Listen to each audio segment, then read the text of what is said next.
Eu vou mostrar aqui os quadros que têm referência aos royalties do petróleo, para a gente fazer uma... Com base nessa informação, é o quadro F1, que vocês já conhecem, né? Também elaborado por grupo de despesa, pessoal, encargos da dívida, outras despesas correntes, tá? Investimento, amortização da dívida e outras despesas de capital. Despesa empenhada, despesa liquidada e despesa paga. O importante aqui, senhores, se por acaso tiver despesa de pessoal, a gente sabe que é vedado, não é isso? Despesa de pessoal. Ou dívida, tanto aqui na despesa corrente, juros e encargos da dívida, ou na amortização da dívida, onde existe a vedação, pessoal, encargos da dívida e amortização da dívida. Se for, por acaso, dentro dessas exceções que o tribunal tem, que existe na lei, já põe aqui em nota explicativa no demonstrativo. Tem dívida, assim, no entanto, o pagamento da dívida foi com a União. Foi uma dívida com parcelamento do FGTS. Foi uma dívida com a Caixa Econômica Federal. Tá? Já registra aqui. Foi folha de pagamento da educação. Tá? Porque, se não for indicado ali, vai se entender que está burlando a regra, tá? Mas você tem que indicar e mandar uma comprovação daquela despesa. Tá? O quadro F2, ele informa para a gente as despesas por função de governo, que foi gasto na saúde, educação, urbanismo, tá? Também despesa empenhada, liquidada e paga. Já o quadro F3, que é um quadro novo, esse que é recente, não existia no passado, ele foi feito para acompanhar a aplicação de recursos dos royalties do pré-sal e também da cessão onerosa, que foi depositada agora, dia 31 de dezembro de 2019, na conta da prefeitura. Tá? Vou levantar aqui. Então, aqui, ó, aplicação de recursos royalties pré-sal. O valor do recurso recebido, aí tem um campo para colocar o valor, tá? É em 2019. O que foi aplicado na área de saúde e o valor que foi aplicado na área da educação. Tá? Então, as despesas de aplicação. O valor da receita, o que foi aplicado é valor de despesa empenhada, despesa liquidada e despesa paga. Tá? Isso em relação ao pré-sal. Vocês receberam também, no dia 31/12, aquele recurso da cessão onerosa. Todos os municípios receberam uma parcela no final do ano.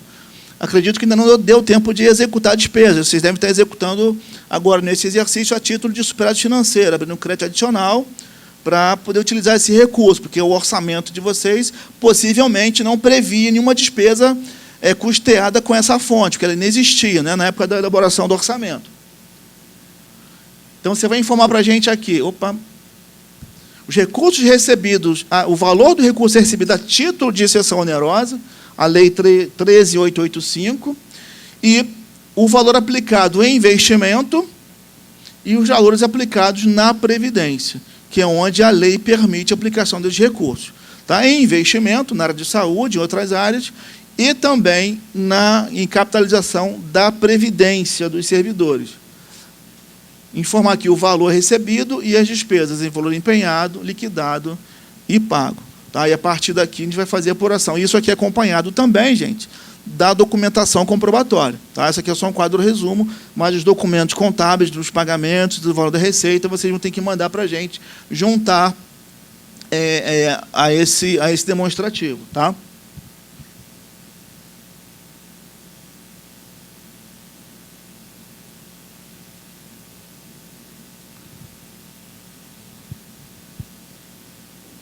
Que é o documento 68, demonstrativo lá o quadro F1, dos royalties do petróleo, o demonstrativo quadro F2, que é o 70, o 69 aqui informando quais recursos foram repassados para a Previdência, tá?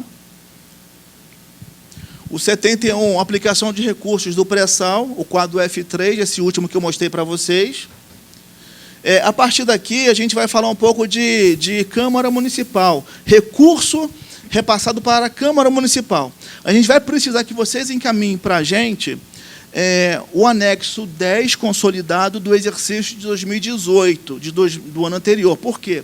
A apuração, a base de cálculo de transferência de recursos para a Câmara Municipal são as receitas do ano anterior do repasse. Tá? Então, o repasse foi feito em 2019, a gente precisa do documento das demonstrações, o anexo 10, de 2018. Tá? E, eventualmente, se houve alguma devolução de recurso, alguma devolução de numerário para a Prefeitura, encaminhar também a comprovação desse depósito na conta da Prefeitura. O colega perguntou a respeito de como o tribunal avalia nessa questão da aplicação de recurso, transferência de recurso para o poder legislativo. A gente tem a gente tem dois limites, não é isso? Nós temos o limite estabelecido lá na Constituição, é o artigo 29A, que ele fala que a Câmara, o prefeito municipal só poderá transferir para a Câmara Municipal um percentual que vai de 3,5% até 7%, de acordo com o número de habitantes. Quanto maior o número de habitantes, menor é o percentual. Tá? Então, lá de acordo com o seu município, existe um percentual que o prefeito tem que transferir. E aí a gente calcula, esse percentual é uma base, tem vários impostos, os valores de impostos arrecadados no ano anterior, se joga o percentual em contrabase. E esse é o seu limite estabelecido na Constituição. Então, vou colocar aqui, limite de repasse lá da Constituição, é o artigo 29A. Agora, a lei orçamentária também, ela tem uma dotação da Câmara, que acaba sendo o limite estabelecido no município para transferência de recursos para o Legislativo. É o orçamento, né, o valor do orçamento. Vou colocar aqui o limite da LOA. Limite da LOA. Normalmente, o que é estabelecido na lei orçamentária, ou ela é igual, normalmente, ou é igual ou menor ao que foi estabelecido na Constituição. Tá? Esse é o que mais acontece. A lei orçamentária estabeleceu um valor de repasse abaixo do que está estabelecido lá na Constituição.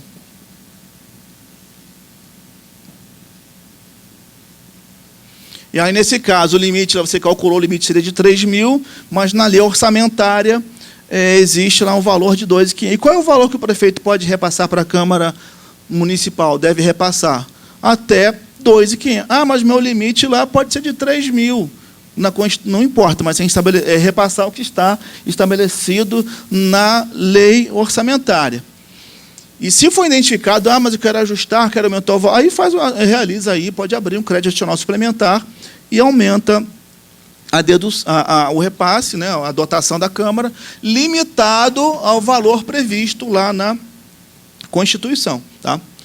E se a Prefeitura repassar aqui esse valor, 2.700, a lei orçamentária estabeleceu 2.500, limite é 3, mas a Prefeitura repassou 2.700, abaixo da Constituição, do limite da Constituição, mas acima do limite da lei orçamentária. Assim, não haveria justificativa para esse repasse, porque a Câmara não tem dotação, não tem autorização para gastar 2.700, apenas 2.500. Tá? Então, esse valor aqui, ele deve ser devolvido, repassado para a Prefeitura, porque a Câmara não tem como utilizar esse recurso. E nem repassar para quem tem fundo especial da Câmara, porque, geralmente, a lei diz que só vai repassar para fundo especial sobra de dotação, o que ele não gastar desses 2.500 aqui. Tá? E agora, se a Prefeitura repassar 2.300, cumpriu o limite constitucional, mas passou abaixo. Eventualmente, a Câmara Municipal, a gente já recebeu algumas denúncias, ela informa que o prefeito está prejudicando o trabalho da Câmara e não está repassando a totalidade dos recursos. Isso também é uma impropriedade, na verdade, é uma irregularidade.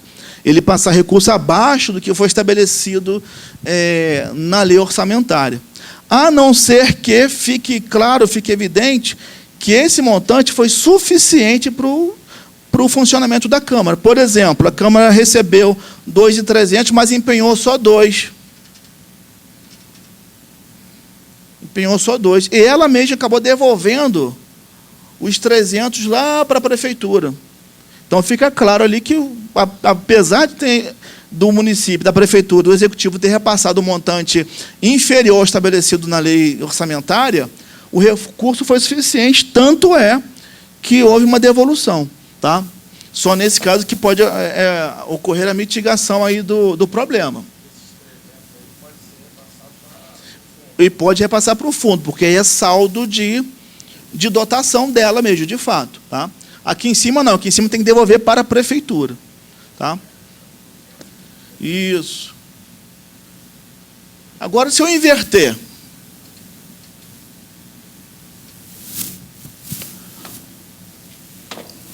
aqui é o limite da LOA, e aqui é o limite da Constituição. Pode acontecer, né? O limite da Constituição é 2.500, mas lá na lei orçamentária, na época da elaboração, os cálculos foram feitos lá e chegou a 3.000, só que depois identificou que era a lei orçamentária autorizou um repasse maior do que o limite constitucional. E aí o prefeito ele não pode repassar esse montante aqui, ele fica limitado ao limite constitucional. E não pode passar 2.700, não pode repassar 2.700, porque ele vai infringir aqui o limite do constitucional, isso é uma irregularidade. Tá? E eventualmente, está aquele problema também, se ele passar 2.300, pode ser sustentado que ele prejudicou o trabalho também da Câmara Municipal, uma vez que repassou menos do que o limite previsto. E aí a única questão aqui, se ficar mais uma vez comprovado, ficar evidenciado que aquele recurso foi suficiente para o custeio, ou caso a Câmara devolva recurso ou empenhe um valor menor. Ficou claro isso, gente? Tá, isso assim, é um resuminho que a gente faz, mas é basicamente isso a apuração. Tá? É por isso que a gente pede para mandar o anexo 10 do ano anterior, para a gente apurar a base de cálculo, tá? E mandar, se acontecer, um comprovante de devolução de sobra financeira para a prefeitura. Uma mudança que aconteceu, mas eu não coloquei aqui, uma consulta referente à base de cálculo para repasse para a Câmara. O artigo 29 diz o seguinte: a Câmara ou a Prefeitura Municipal deverá repassar os percentuais dos incisos abaixo, aí dependendo do número de habitantes, vai de 3,5% a 7%, tá? Referente às receitas de impostos, descrita nos artigos tais, ela descreve quais as receitas tributárias de transferência de impostos. Tá? Ela diz quais são. E aí, tributárias são os tributos próprios do município, IPTU, o ISS, o ITBI, o Imposto de Renda de Pessoa Física, enfim, os tributos, né, do município, e também os repasses, os tributos e impostos, repassar o FPM, o IPVA, o ICMS, são as transferências dos estados, o IPVA e o ICMS, e transferência da União, o Imposto de Renda, na verdade é o FPM, que vem da União, o IPI e as outras parcelas, o ICMS da exoneração. Tá? Essas são as parcelas principais. Hoje o tribunal entende, as taxas também, né, são as receitas tributárias, as taxas também, e a contribuição de melhoria. E hoje o tribunal entende que a contribuição de iluminação pública, ela entra nessa base de cálculo, por ser uma contribuição. No entanto, tem uma consulta recente agora do tribunal, entendendo que contribuição de iluminação pública não está atrelada ao conceito de receita tributária. E, por isso, não pode compor a base de cálculo de transferência de recursos para a Câmara. Tá, mas aí também deu um prazo até 2021 para que vocês devem receber os ofícios alertando. É CID ou CIP, né? CIP. É CIP. CIP ou COSIP que chama, né? Contribuição de Iluminação Pública. Tá? A CID ainda permanece, não tem nada a respeito. O problema é só a contribuição de iluminação pública, ou COSIP ou CIP, ou cada município põe uma sigla. Tá? Agora, recursos dos royalties do petróleo, posso transferir? Entrar na base de cálculo para transferência? Não. Multas, só as multas referentes àqueles impostos. Multa do IPVA, multa de ICMS, multa de IPTU, aí sim. Multa de trânsito. Mas não entra. Né? Multas diversas também não, só as multas tributárias ou os acréscimos referentes aos repasses oriundos dos outros entes, do Estado e do município, e da União. Tá? Royalties não entra, o recurso do Fundeb não entra, são recursos vinculados. A dívida ativa tributária é assim, né? São os tributos e os seus acessórios. A dívida ativa e a multa de dívida ativa é referente aos tributos e às taxas e contribuições de melhoria. Tá? E as transferências. Eventualmente, o Estado também transfere receita de dívida ativa de ICMS, por exemplo, transfere para o município, também compõe a base de cálculo. Então, são os impostos e as transferências de impostos, as demais receitas tributárias, taxas e contribuições de melhoria e os acessórios, a multas e juros e a dívida ativa. Compõe a base de cálculo de repasse para a Câmara Municipal. Hoje, 2019, no cálculo você vai considerar a COSIP, mas a partir de 2011 tem uma consulta do tribunal dizendo que não poderia mais considerar a COSIP na base de cálculo. Tá? Mas vocês vão receber, a gente vai falar mais sobre isso, que é só para 2021. Tá? Bom, a gente vai pedir também um relatório do pessoal lá da dívida ativa, relatando as providências adotadas em relação a fiscalização de receita e combate à sonegação, o parecer do Conselho de Assistência Social, o parecer do Conselho Municipal de Alimentação Escolar também, tá? Um demonstrativo das contribuições patronal, servidor e patronal, devidas e repassadas ao regime próprio de previdências, na forma do modelo 23, o demonstrativo das contribuições do servidor e também patronal, as devidas e repassadas para o regime geral, tá? Na forma do modelo 24, e também um demonstrativo evidenciando os parcelamentos para a Previdência, modelo 26. Vocês lembram que em 2017 a gente colocou essa análise, foi o primeiro ano, verificando se o município tinha promovido os repasses adequadamente para a Previdência Local, quanto para o regime geral, e foi detectado que vários municípios ou retinham do servidor e não entregava para a Previdência, ou ele não repassava patronal. E aí o corpo técnico sugeriu reprovação das contas, tá? Porque não houve o repasse.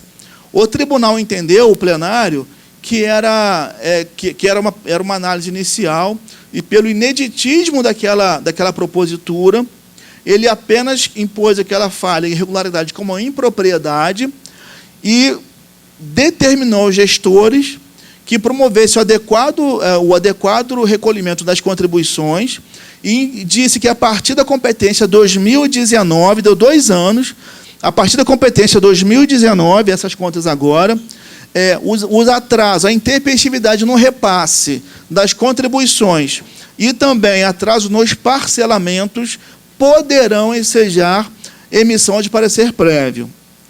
Tá?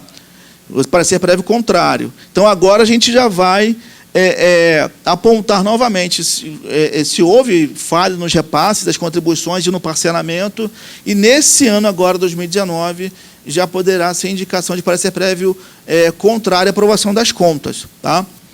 Nós temos aqui também a solicitação do relatório de avaliação atuarial.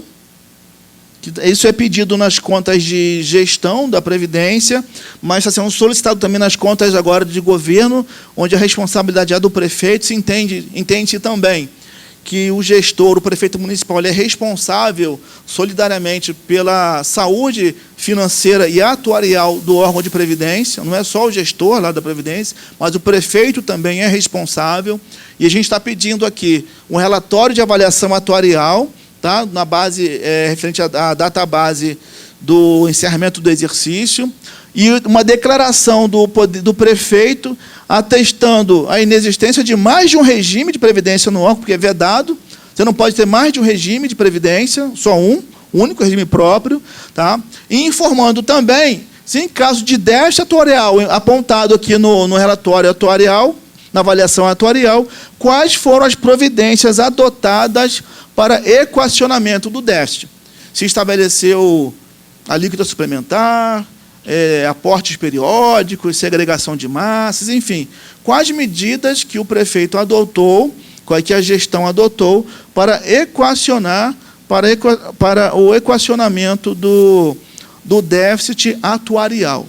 Tá? Isso também será considerado quando da emissão do parecer prévio, conforme foi dito lá nas contas em 2017, que além dos repasses, da intempestividade dos repasses da Previdência, poderá também ensejar emissão de parecer prévio contrário a inércia, a não adoção de medidas proposta no relatório da avaliação atuarial para equacionamento do déficit. Tá? Então, é por isso que nós estamos solicitando essa documentação nesse exercício para apuração desse ponto de controle. Eu vou abrir aqui o quadro 23. O quadro 23, gente, ele já foi solicitado para vocês na prestação de contas de 2017. 2018 a gente não solicitou, foi utilizado os dados do CADPREV diretamente, tá?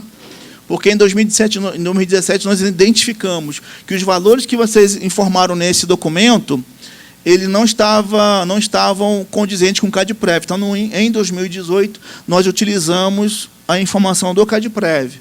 Tá? Mas esse ano nós voltamos com esse quadro.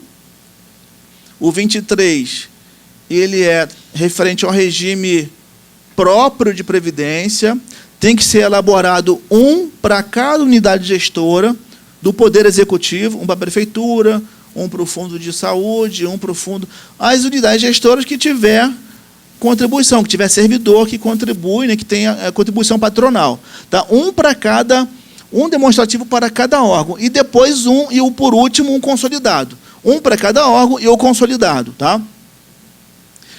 E uma declaração, seria interessante vocês colocarem, daqueles órgãos que não têm servidores. Vou mandar só da Prefeitura e Fundo Municipal de Saúde. E aí vou indicar, os demais órgãos não possuem contribuição, tá? Não possuem servidores para efetuar a contribuição. Põe-se em nota explicativa. O Fundo de Assistência Social, o Fundo Criança e Adolescente, indica quais que não tem, e a gente vai saber, só mandou 2 porque os demais não possuem essas informações de contribuição.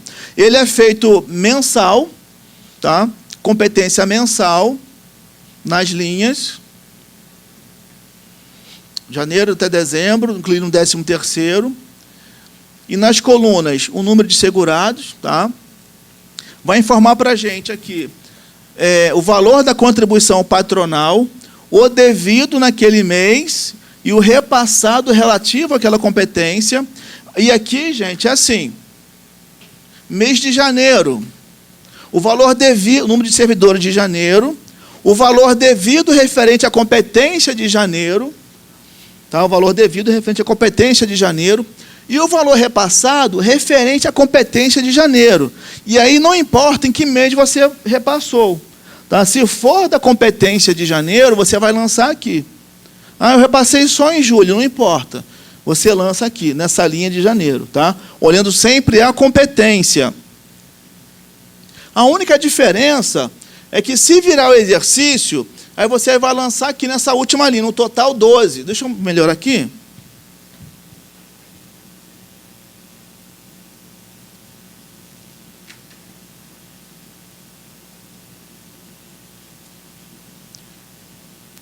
Por exemplo, se era competência de janeiro, mas você só transferiu agora em 2020.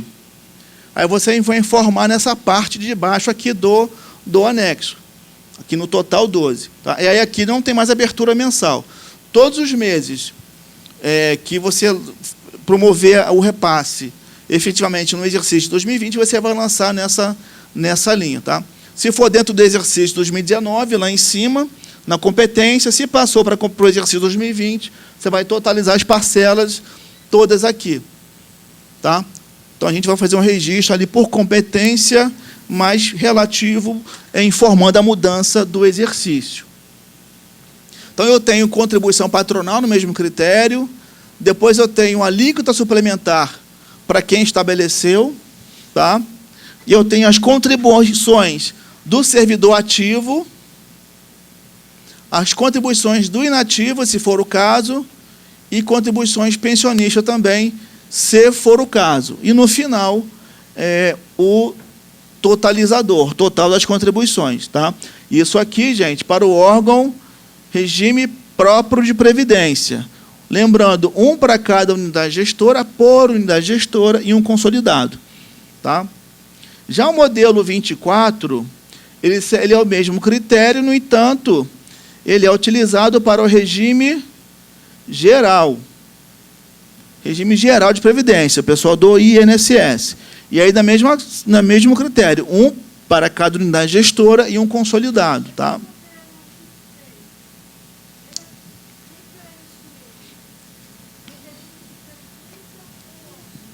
Sim, a pergunta da colega, quem preenche o modelo 23? Deixa eu abrir ele aqui.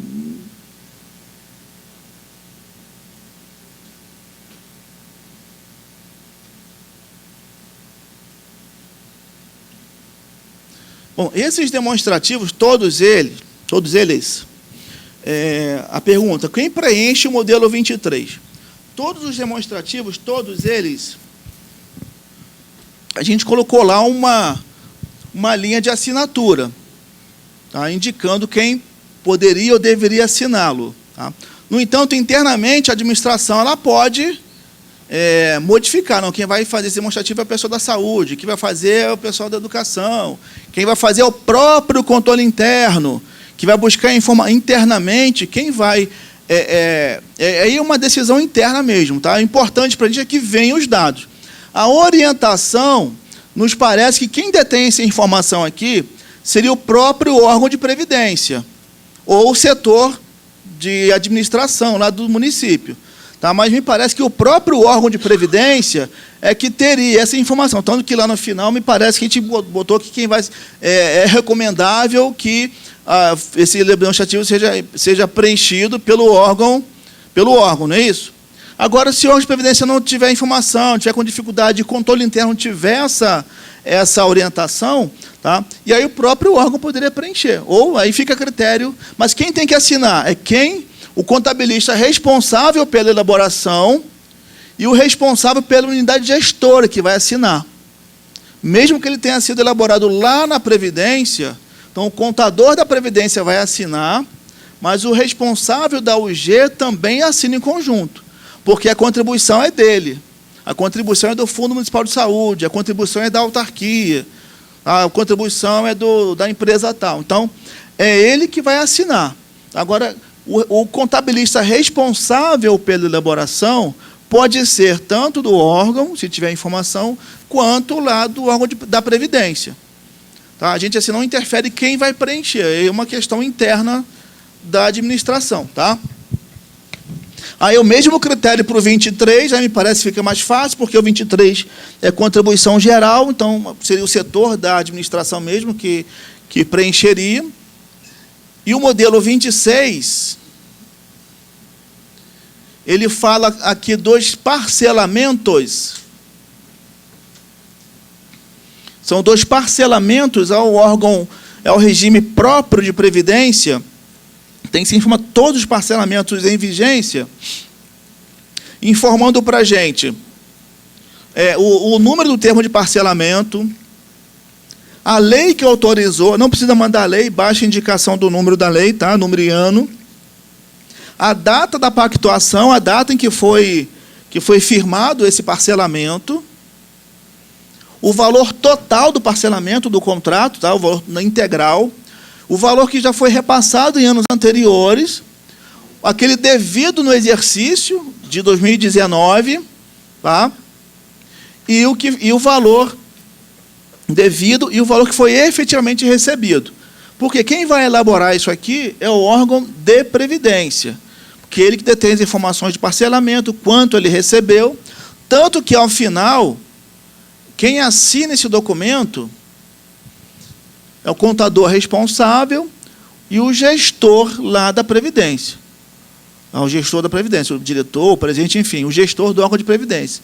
Em conjunto com o prefeito municipal, que ele também é responsável pelos parcelamentos. Então, o prefeito também tem que tomar ciência desse documento e assiná-lo e atestar e mandar para o Tribunal de Contas. Tá? Porque é um documento, inclusive, que pode, se não tiver justificativa para atrasos, ensejar uma irregularidade das contas. Tá ok?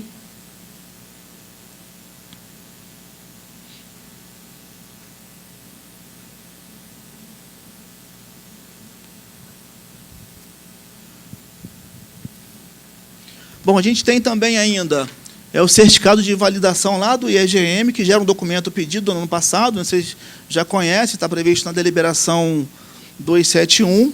É uma declaração de que as respostas oferecidas lá para o questionário do IEGM, do Índice de Efetividade da Gestão Municipal, elas estão adequadas, né, comprovadas. Então, tem uma declaração que vocês mandam para a gente, referente a 19 mais ano base 18.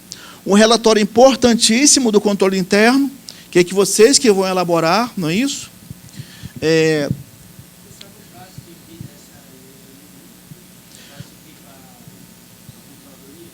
O IEGM ele foi disponibilizado, se não me engano, foi no primeiro semestre de 2019. Foi encaminhado para todos os municípios, para o controle interno, para mandar as respostas. Me parece que o prazo era até o final do exercício. Era até o final do ano. As respostas serem encaminhadas. Inclusive, vou ter que fazer o levantamento para se todos os municípios já responderam. Tá? A gente faz esse levantamento lá. Tá? Mas o controle interno tem que certificar a validação daquelas respostas e da documentação comprobatória. Tá? E aí tem um certificado, tem um documento que ele manda atestando isso. Okay?